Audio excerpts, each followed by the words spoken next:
Hi, this is Dr. Collins Osekranton. Today is one of the beginning of a new day. I've already informed our viewers on YouTube that this year we are going to start a series of interviews with great people we have in this country and beyond. Today I have with me one of the best doctors in the country. In fact, she is the only known pediatric radiologist in the country. She works at Ridge Hospital and she's the CEO of Run Medical and Health System. Doc, you're welcome. Thank you very much. Thanks for Her having name me. is Dr. Rosemond Abwaje, and today I am pleased that I have her as my guest, and she's going to tell us all there is about her. And also, we want to know how she has been able to navigate from infancy to where she is. I'm sure it's going to inspire a lot of people, especially the youth, young girls. You cannot afford to miss this interview with Dr. Boaje. Thank you so much, Doc. Thank you. The pleasure is mine. Thank you so much. In fact, having read your book, having heard your story, I felt that there is no better person to interview for this session than you. So you are my number one on the list for today's session. I'm so pleased to have you. I'm honored. All right. So my first question is, who is Dr. Boaje? Wow. I nearly did not see that coming. Okay. So I'm Rosemond Abwaje, Dr. Rosemond Abwaje. I am a mother. I'm a doctor, a pediatric radiologist. I'm a young entrepreneur, and I'm a role model to a lot of people that I mentor. Yes. Okay. So. All right. Wow. So Dr. Boaje is a role model. She's a mentor, a coach, a doctor, and also a mother. Yes, and an author. An author and a CEO. Yeah, wow. if you would say that. Wow. In fact, somebody is wondering, how did you achieve all this? So can you share with us your background and how you navigated from the beginning of your life to where you are now? Thank you very much. It's been quite a journey, and for me, looking back over the years, sometimes it is almost unbelievable how far I have come. I'm the first of 5 children. I was born in Jamestown. Wow. I'm 100% Ghana. So wow. I was born in the slums of Jamestown, but I grew up in Latabi, Okoshi, and in Kolegono. Wow. And growing up as the first of 5 children in a family where we did not have much, I spent quite a lot of my time helping my mother. My mom was a petty trader all of her life. She used to sell cooked food, mostly Kenkey. So I remember that from as young as 7, 8 years, I used to help her prepare Kenkey and to sell by the roadside. And that was how my formative years were. I really loved school, but because of the situation at home, I spent most of my time out of school preparing and selling Kenkey. And I remember so well when I was in class 5, my favorite teacher, Mr. Ishen, God bless his kind heart. One day I was behind the Kenkey one Saturday evening, and I saw him coming with his wife. They were coming to buy Kenkey. And I was so embarrassed. I didn't want my class teacher to see me selling Kenkey. And so I ran away. Wow. I ran away and I went to hide, and he stood there for a long time waiting for the Kenkey seller to come in. Wow. I never showed up. Then I was just 9 years old in class 5, and I couldn't imagine my teacher realizing that this is what I did outside of school. Although I was one of the best students in school, it really mattered to me what people thought of me. But I think from then on, I've come a long way. And so most of my growing up years, I was either selling Kenkey or I was in school. And I remember very well when I was in JHS. Those times it used to be called JSS. Yes.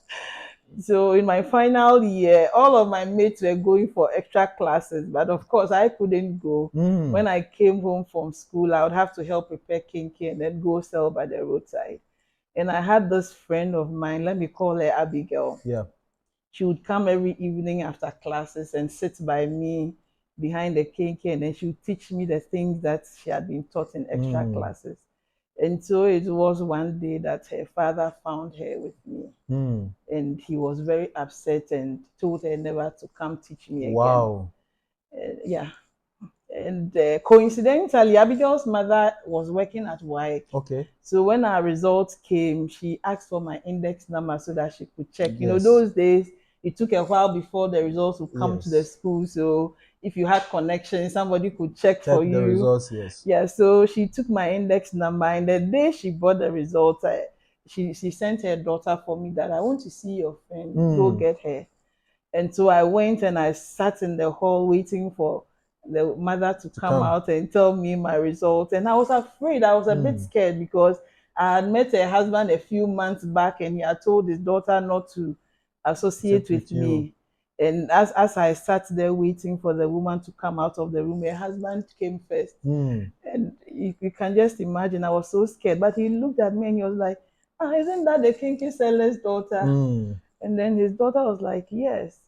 And he was like, hey, he said it in Chi. Hey, you know, one baby. Wow.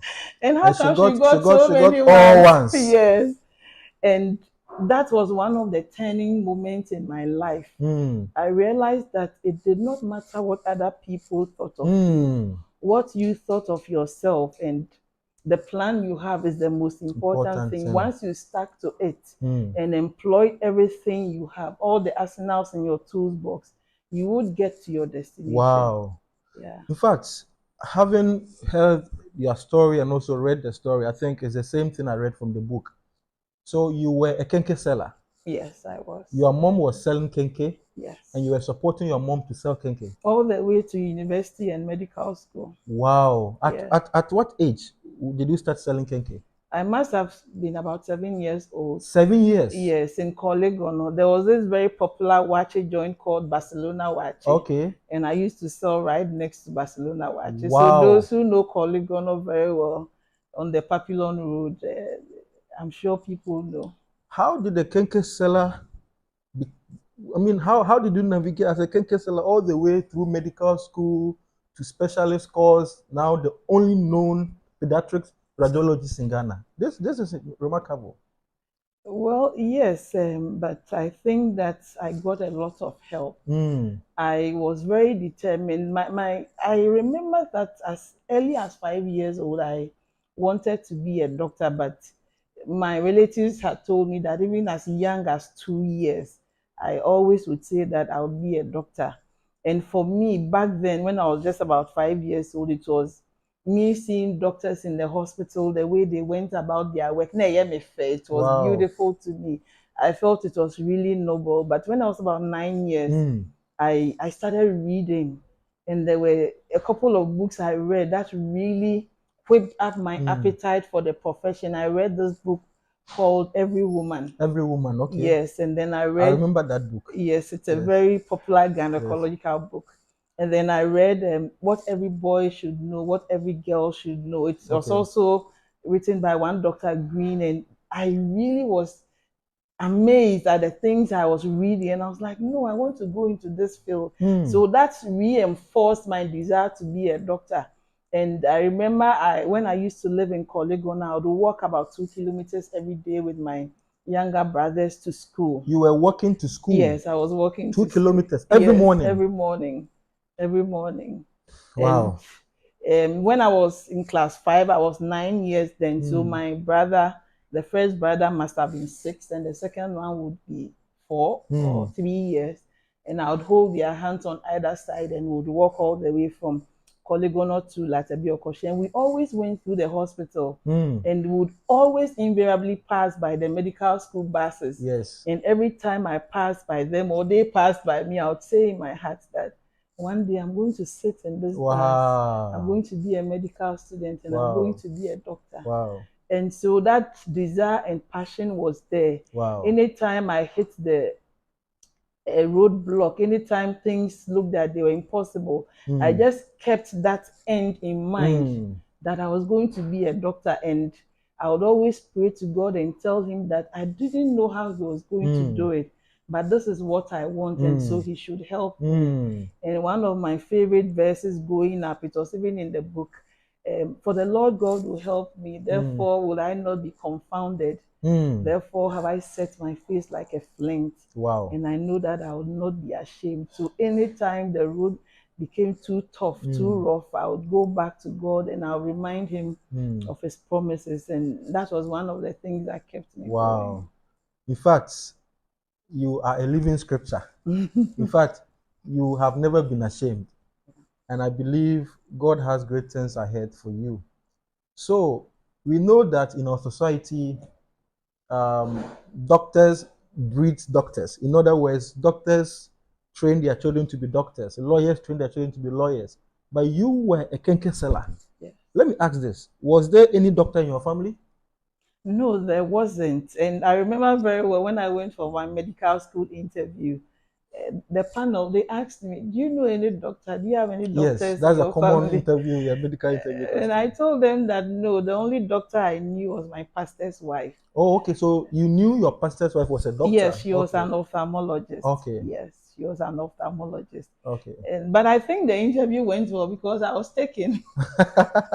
So you are the first doctor in your family? Yes, I was privileged to be the first doctor in my family. I have a younger brother who is a doctor as well. He's an obstetrician gynecologist currently in Australia.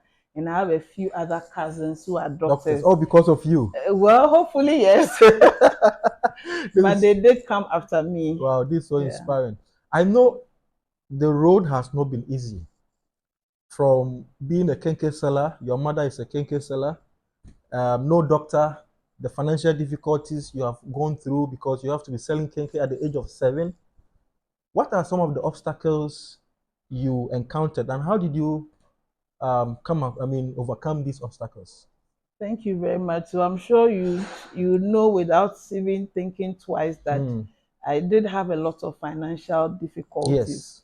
Yes. And God came through for me in ways that I never imagined. I remember when I went to secondary school, in the beginning it was good. My dad provided everything the very first term. But then from the second term, he told me that things were really bad and I had to stay home until he had money to take me back to school. But I didn't accept that. I couldn't imagine my friends being in school and me just staying home and selling Kenkey. So that second term of that is senior high school. Yes, SS1. Yes, second term of SS1. Your dad said you should stay home. Yes, because there was no money to pay your fees. Yes.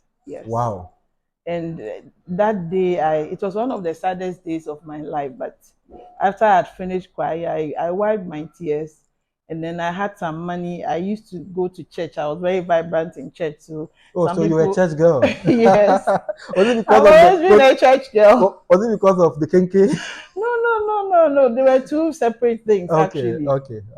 So people from church had given me some money that day. So I gave it to my mom and asked her to use it to take care of the younger siblings.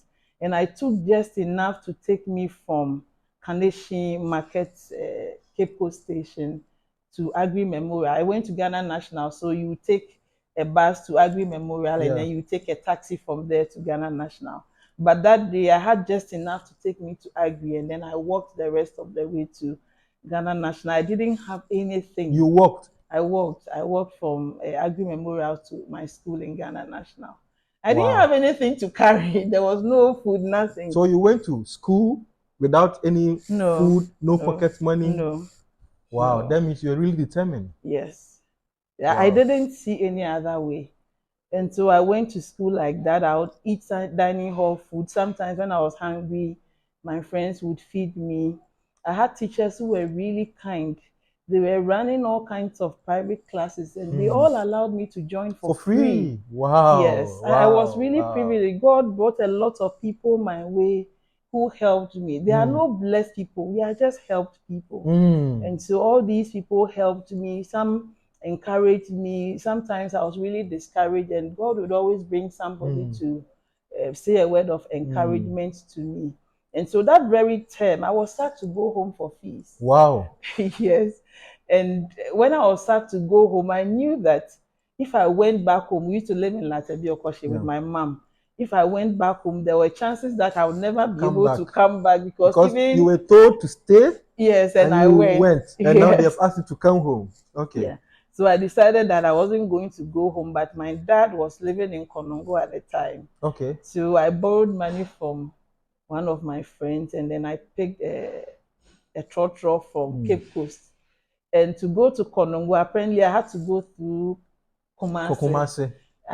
I must have been probably about 13 or 14 years. Wow. And it was the first time I had taken a journey like that. So I traveled we were started after school. So I left Cape Coast around 5 or 6. And we traveled to Kumasi. I got to Kumasi around 9 p.m. And when I got to the station, I was told the last bus to Konongo had left. Oh. And so I needed to sleep in Kumasi and go to Konongo the next day. I was like, it can't happen. I don't have anybody in Kumasi. I didn't know anybody. No money for hotel. No, nothing. Or guest house. And so the bus was there. It had not taken off yet. So I ran to the bus and I told the people in the bus, I need help. Wow. I have to go see my dad. I don't know anybody in Kumasi. Wow. Can you please let me perch on this bus? And of course, they allowed me onto the bus. And finally, I got home to my dad in Konongo. It was nearly midnight when I got there, and I had not eaten that night. And so my dad was like, well, it's good you are here, but I don't have anything. I don't even have food for you to eat. Really? Yes, it was that bad. And so the change I had from the money I borrowed from my friend, I gave it to my dad, and then he went to get some provisions for me. And I took a little. Your dad took the little money you had? Yeah, the change. The change from the transport? Yeah. To go and buy money for you to eat? Yeah. Oh my goodness. Yes. And I was there for probably about 5 or 6 days. And in the time that I was there, the only thing I ate were seed yams. Wow. You know, my dad was a farmer, and so he was he was basically a rice farmer, but he did other crops. So at that time, he had a lot of seed yams in the room. He was preparing for the next planting season. And that was the only edible thing at home. So every day I would boil some of the seed yam with salt. And that was all I ate. Wow. That was all I ate for the whole 5 days that I was there. And on the 5th day, my mom showed up. And she had sent somebody to school to visit, and the person did not find me. And so she figured that either I was lost or I had gone to my dad's place. And she was told that I had been sacked for fees. So she had borrowed some money. And there was no mobile phone at that time? No. There wasn't. Even if there was, I doubt if my mom would have owned one. And so she brought the money, and that was how I was able to go to the second term of my first year in Ghana National. But then again, God came through for me. That same term, I got 2 scholarships. Wow. Yes, one from Cocoa Board, and then another one from International Central Gospel Church. And that was one of the biggest blessings. I eventually had to choose one. So I chose the ICGC scholarship. And from that time till I finished school, I never had to worry about school fees. Everything was catered for. And that was how I finished secondary school. Wow. Yeah. This story is so inspiring. In fact, you have been through a lot. But just listening to the story, the struggles, being a Kenkey seller yourself, your mom is a Kenkey seller, no mentor, quote unquote, there was no medical doctor in your family, and you wanting to be a doctor. What was your inspiration? What inspired you so much that with all these obstacles, you still fought to be a doctor? What was your inspiration? What was the reason? Thank you very much. One of the things that I held on to so dearly was the word of God. And anytime I read God's word and every promise that he had outlined, I took it personal. Okay. And I would hold God to his promise. I was like, you said this. You said you never leave me or forsake me. You said you be, you be my provider. And I held on to those, and I always reminded God about those promises. So that unshakable faith in what God has said concerning me in his word was my number one ally. And then also I had a lot of people I listened to. Dr. Mensa Otagbol, I listened to him all the time when I was growing up. And his messages were very inspiring. I lived with them. I there were other motivational speakers. Those times there was one Mr. Day to me. Yes, I remember. Yes, and I listened to him a lot. There was one Mr. J. Prophet in the Yes. uni who used to talk about the word of God, and especially concerning relationships Okay. and marriage. And so there were several men of God. My own church, then called Bethel Faith Missions, I had pastors and elders in the church who taught me about the faith and encouraged me. And everywhere I turned, in books, on TV, I saw people who were doing great things, and they always inspired me. I'm like, if these people have been able to make so much difference in their countries, their families, and in their lives, I can do it too. Yeah. Wow, wow, wow. So it means even though there was no, quote unquote, any mentor to look up to, no person in your family to look up to, but there were these people, books, and other people, Radio, TVs that you look up to. Yes. Wow, that is so inspiring. Just having listened to your story, can you tell us, was there a turning point in your life journey that made a significant impact in your success story? Well, there have been several of them, but the one that really shook me and changed my worldview the most was something that happened in my private life. Okay. And well, so I'm a mother of three. I used to be married before. I'm a divorcee now, and losing my marriage was one of the hardest things that happened to me. I mean, for me, even as a young girl, I had always strived for excellence in everything I did, and marriage was one of them. I remember praying to God when I was as little as 12 years, and I'll tell God that, God, I want to be an excellent wife. Teach me how to be a wife. Teach me how to be a mother.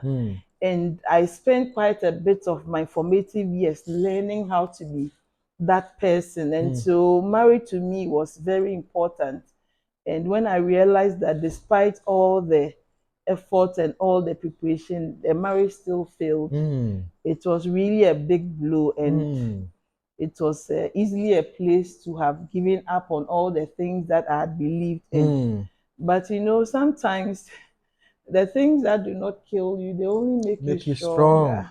Wow. Yes, and so that setback was really a catapult. Sometimes when the fall is so bad, it's like, you know, a catapult. Yes. Before you launch the stone, you have to draw it back.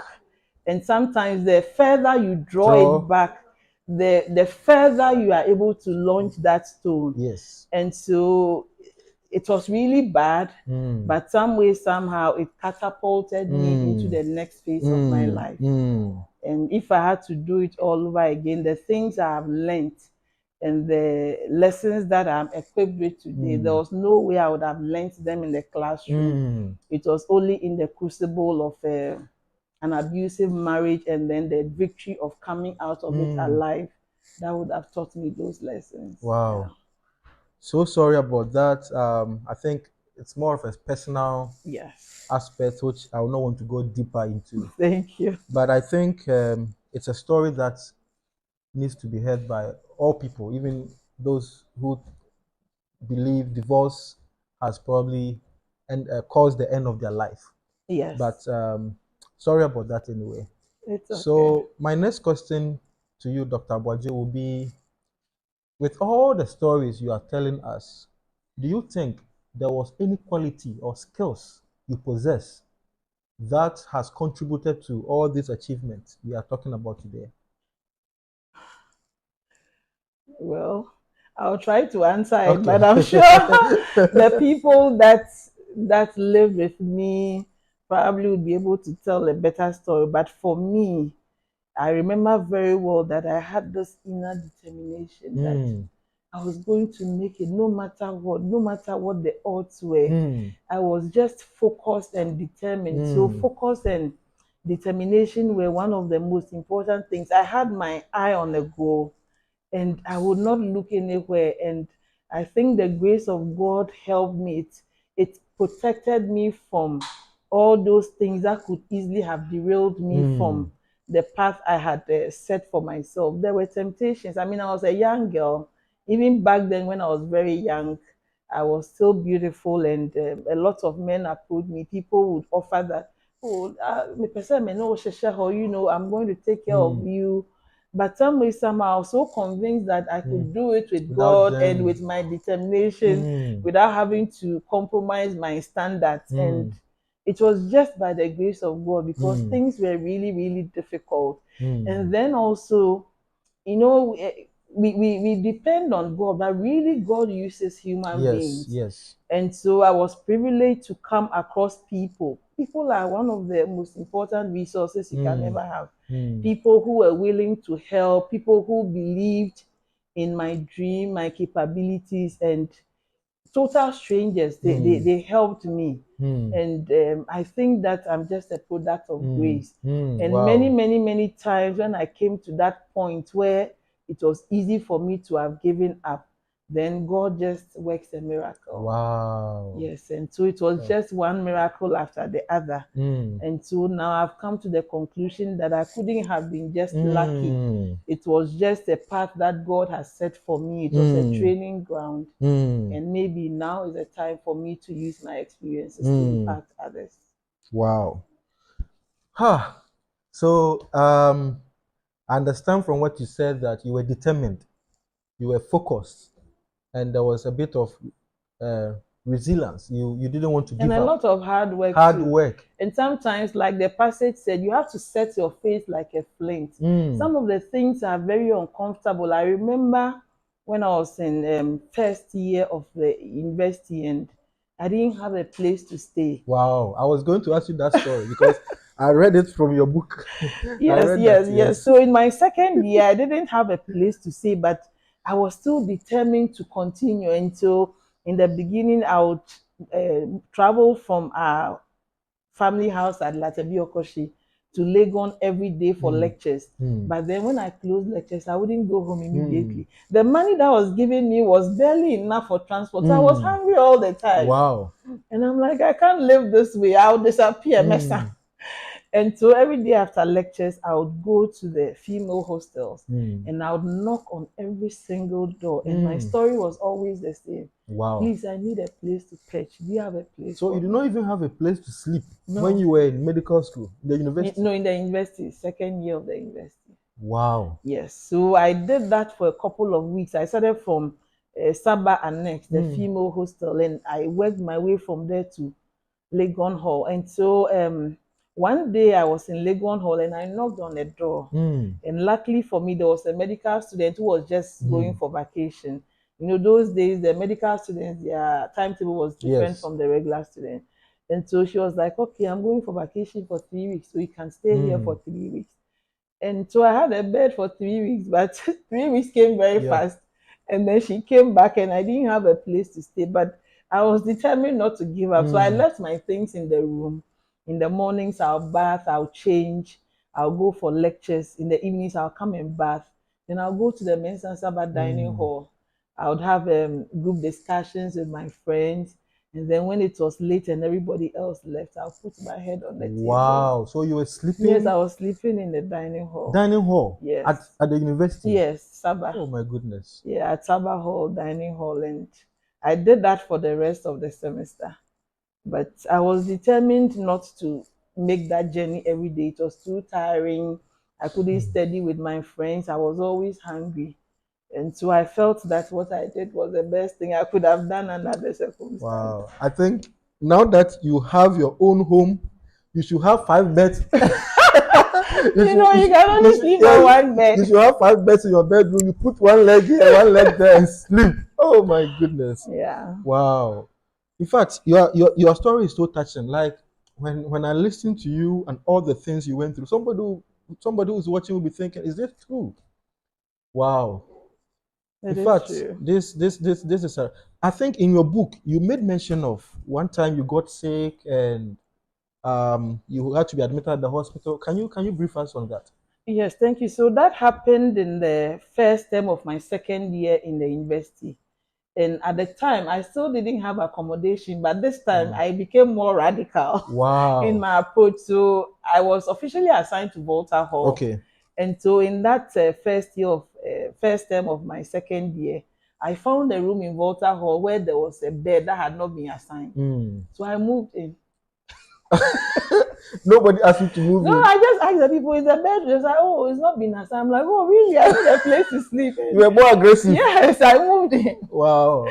But when I moved in, I also knew that it was just a matter of time because the owner would assign somebody to it. So I was just praying that they would forget about that bed.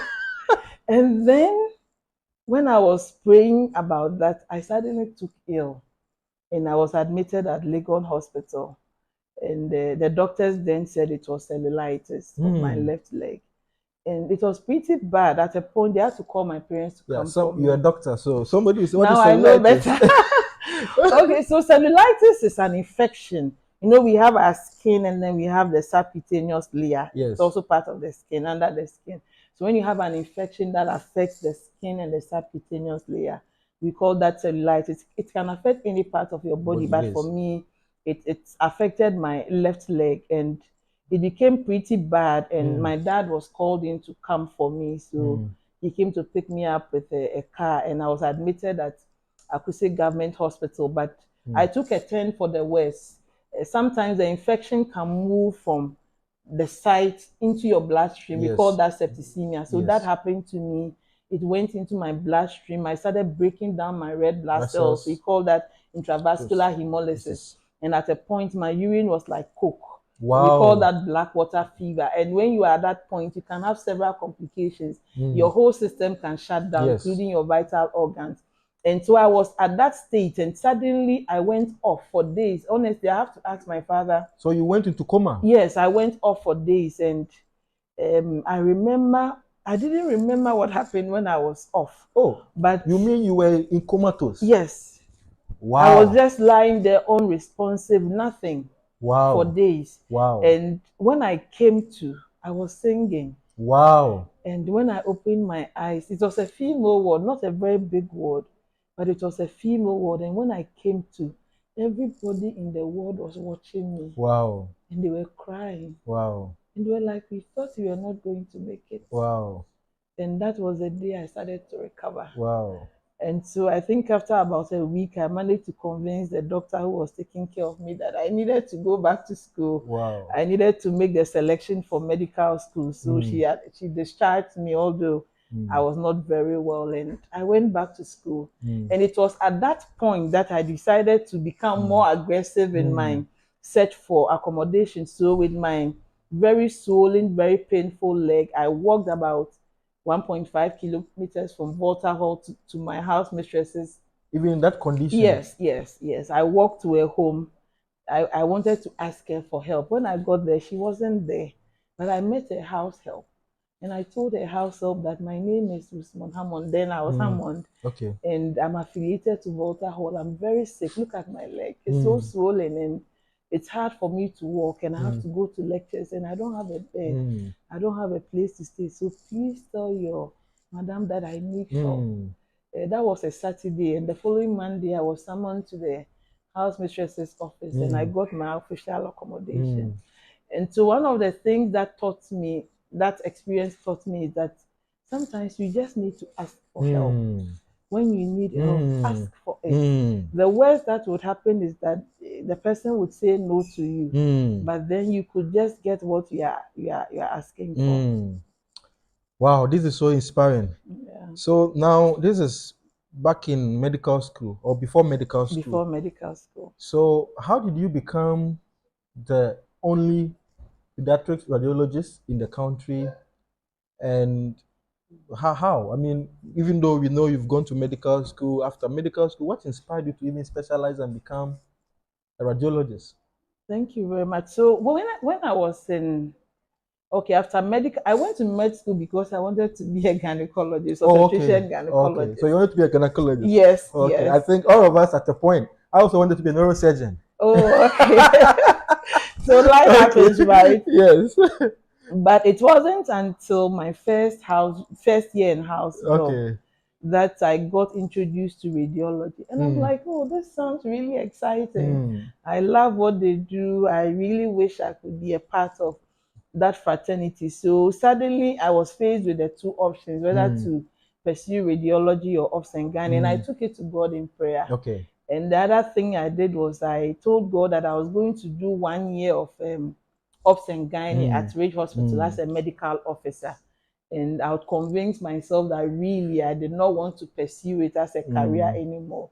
And so I worked at Ridge for 1 year in obs and gynae. It was an amazing year. It was difficult. I learned a lot. I remember being heavily pregnant and doing like 70 years in a day. Whoa. It was really exciting. But then at the end of the year, I'm like, okay, I liked it, but I don't think I want to do this for the rest of my life. You know, it took a lot of time, and I began raising a family, and the kind of vision I had for my family, the kind of mom and wife I wanted to be. It would have been great to be an obstetrician gynecologist, but my family was a calling that I was not ready to compromise on at all. And so I made the decision to go into radiology, but I think really that it was all guided by God. And so I entered my radiology program. It also did not come easy at the beginning. And I remember very well when I started, I just had my second child. Okay. And so I was like, I told my boss that I just had a baby 2 weeks after I had a baby. Then I started the program. So I was like, I don't think I can start immediately. I need to finish my maternity leave. And at the time, my bosses were not very happy about it. They wanted me to come. Otherwise, I would not be able to write my first year exam with my mates. And it worried me a lot. So I was home for just 1 month and I came back. I'm so sorry I left my son so early. Wow. But then even when I came back, I was able to catch up very quickly. There was this amazing woman. She's a destiny helper. She's a Canadian. She was a neuroradiologist. At the time, she was in our department in Kolibu, and she was doing some consultancy work, and she used to teach us. And I loved her teaching. I was amazed, and I just loved whatever she taught us. I was so much in love with radiology. And she also loved we, the students, equally. And so when she went back, she created an opportunity for some of us to go have what you call an exchange or observership program. And at the time that it was our turn to go, there were about 17 residents. Wow. And there was a slot for 2 people. And we're told that automatically the senior resident was getting a slot. So there was 1 slot left. And I had prayed to God severally that God, if this is in line with your plan for my life, let me be the one that gets that slot.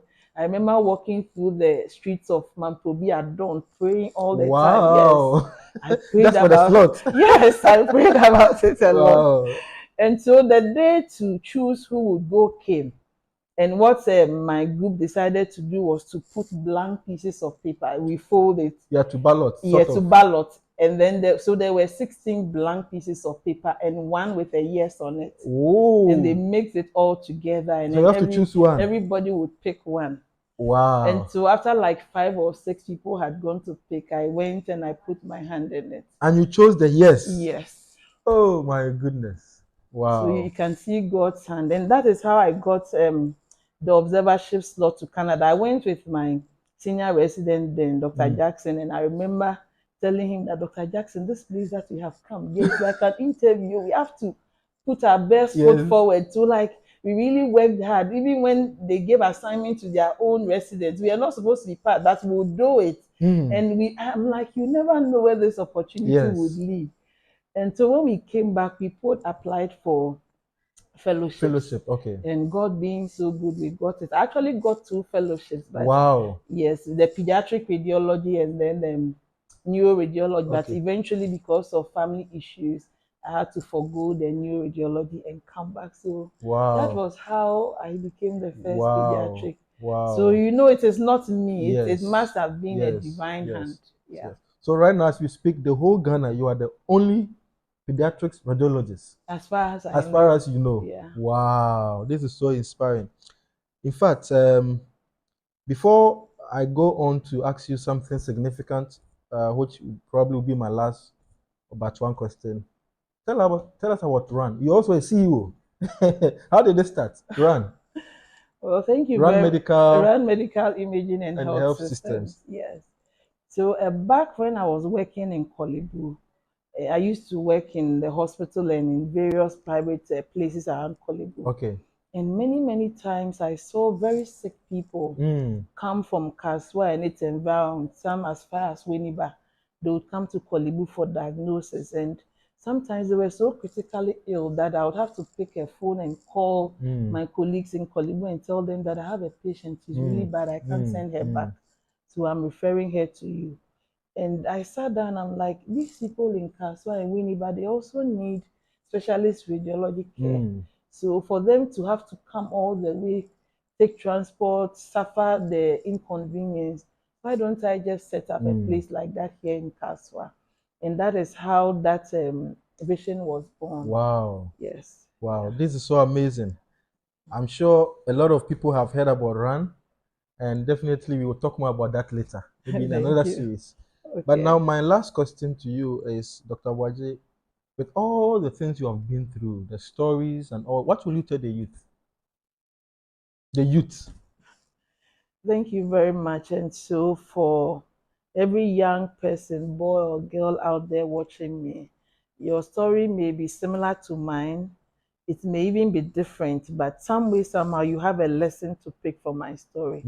It doesn't matter your background. It doesn't matter the circumstances you find yourself faced with. You have a dream. Everybody should. If you don't have a dream, please go and dream one. And don't be afraid to dream as big as you want. Because no matter how big your dream is, with determination, with perseverance and faith in God and good human relations, because God doesn't come down to help us, He uses people. And so you use every tool in your life toolbox to get your destination. And irrespective of the situation, if you are determined to get there, trust me, you will get there. That finish line, you cross it. It doesn't matter whether you run towards it, whether you crawl towards it, whether you go on all fours. But if you are determined to cross that finish line, you will cross it. Wow. CEO, thank you. Thank you so much. In fact, it's such an inspiring story. I know this is the beginning of something big, and it's not going to be our first and last. We'll definitely meet and talk more again. But until then, thank you so much. Thank you for having this session. Me. And thank you to all our viewers. Thank you. Okay. Thank you very much, viewers. Today's story has been very inspiring. If you think it's something that somebody needs to hear, don't forget to subscribe, comment, and share. We have more packages for you. Thank you.